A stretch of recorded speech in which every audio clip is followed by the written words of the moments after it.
अस्सलाम वालेकुम student.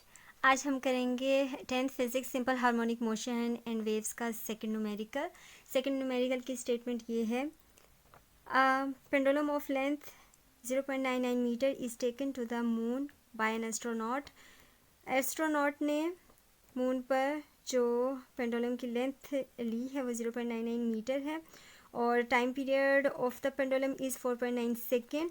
What is the value of g on the surface of the moon? G की value find करनी है on the surface of the moon. ठीक है, सबसे पहले लेंथ दी हुई है, लेंथ ऑफ अ पेंडुलम दी हुई है। Length of a pendulum is equal to L M, क्योंकि ऑन मून है ये। ठीक है, कि मून पर ली गई है तो length of a pendulum on moon है is equal to L m is equal to 0.99 metre ये आ गया। और फिर time period of a pendulum वो भी क्वेश्चन में दिया हुआ है। Time period of a pendulum is 4.9 second. Time period ये लिख लिया है यहाँ पर। Time period of a pendulum is t is equal to 4.9 second. Gravitation acceleration on moon ये फाइंड करना है, ये यहाँ पर ही मेंशन है। What is the value of g on the surface of moon? G की वैल्यू ऑन मून पर वैसे तो यूँ ही निकाली जाती है ना, G M is equal to G E divided by 6, यानी ग्रेविटेशन एक्सेलरेशन ऑन अर्थ की वैल्यू से को 6 से डिवाइड कर दें तो जी एम का आंसर निकल आता है।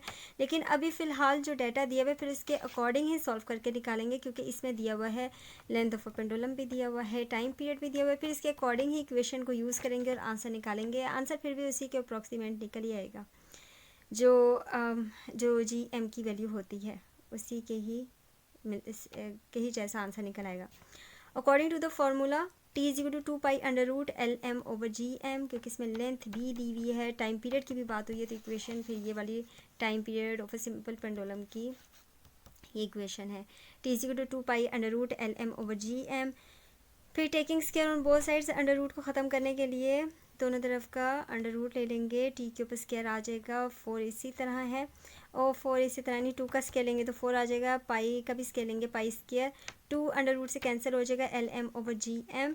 क्रॉस मल्टीप्लिकेशन करेंगे, GM टी स्क्वायर से मल्टीप्लाई, GM का आंसर निकालना है हमने, GM ये और टी स्क्वायर यहाँ आके डिवाइड हो जाएगा। ग्रेविटेशन एक्सेलरेशन ऑन मून का ये आंसर निकालना है, जी एम का आंसर निकालना है, इसलिए दोनों की साइड चेंज कर लिए। ठीक है, g M is equal to 4π² LM over t square. फिर इसके बाद 4 इसी तरह पाई की वैल्यू लगाइए 3.14, इसके ऊपर स्क्वायर है तो 2 टाइम्स लिख दिया। LM length of a simple pendulum on moon ये वैल्यू दी हुई है 0.99 मीटर, ये वैल्यू लगा दी है। और टाइम पीरियड की भी वैल्यू ये दी हुई है, time period of a pendulum is 4.9 second, ये भी लगा दी है। इसके ऊपर स्क्वायर आ रहा है तो स्क्वायर ले लिया है, स्क्वायर ले लेंगे तो 24.01 आ जाएगा। ऊपर वाली सारी वैल्यूज़ को आपस में मल्टीप्लाई करके नीचे वाली वैल्यू से डिवाइड कर दें तो 1.626 मीन के 1.63 मीटर पर सेकेंड स्क्वायर, यह आंसर निकल आया है। तो ये वही उसी के ही इक्वल ही है 1.67। जब 10 को डिवाइड करते हैं 6 से तब भी 1.67 आता है, तो अप्रॉक्सीमेट ही है। Thank you student.